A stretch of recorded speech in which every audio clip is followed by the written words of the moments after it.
Welcome back, ladies and gentlemen, to another, actually the last example that we are doing in this functions section together. And in this example, we are going to write a function that will receive three numbers as a parameters, and these numbers are going to specify the user grades, so grade 1, grade 2, grade 2, and grade 3. And once we receive these numbers, the function is going to find out the average grade between them.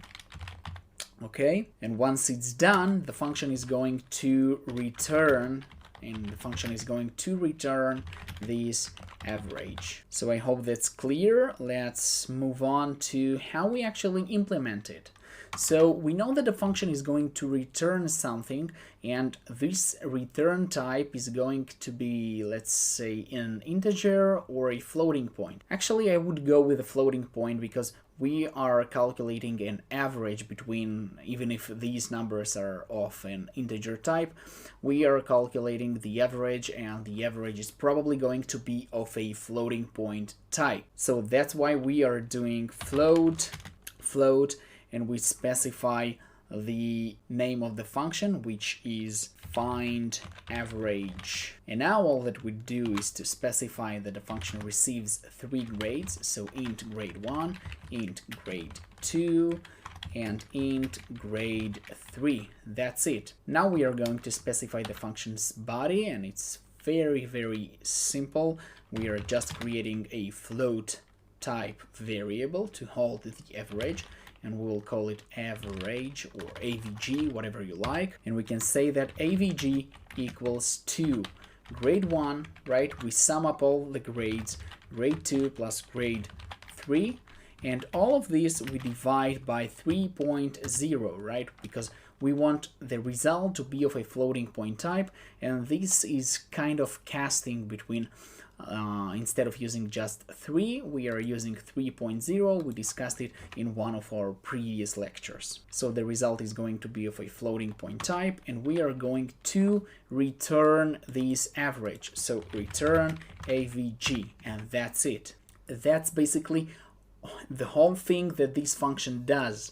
All right, nothing complicated. It receives three numbers, it knows to receive three numbers, and just to find out the average between them. Now let's see how we can use the main function to read from the user, for example, the grades, and then to call this function. So we'll create, let's say, int g1, g2, and g3, and then we are going to print out enter 3 grades, okay, and we are going to read these 3 grades inside of these variables into g1, g2, and g3.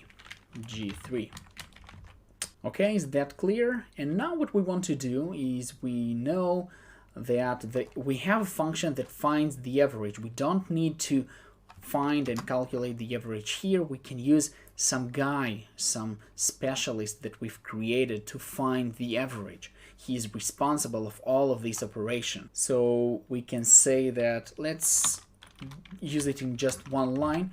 We will print the result afterwards. We will print out that the average equals to %f, and instead of this %f, right, we expect to specify here a value.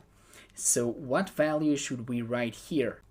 We can actually write the function name, which is find average, and all of these g1, g2, g3 to pass it as an argument, each argument to a parameter. And instead of this function that we specified, instead of this expression, we are going to execute these lines of code, so 1, 2, 3, and once we return the average, instead of this expression, here we will have the average value, which is of a floating point type, and instead of this placeholder %f, we are going to see the result of the average. So that's very important to understand. Instead of this guy, there is going to be the average returned from the function, and instead of this %f, this is the actual value that is going to be replaced in this placeholder. So let's try to build and run it and see what happens. So let's go with something like this: 80, 90, and 100. So the average is 90 as expected. Let's do something like this. Let's go with 90, 85, and 82. So the average, you can see it's of a floating point type, which is great, and it seems to be working as expected. So this is it for this video. I hope you enjoyed this tutorial, this quick demonstration of a couple of examples that we've done right now, and you are ready to move on to the next exercises and the next challenges and the next milestones in this amazing C programming course. Thank you guys for watching. I'll see you in the next video.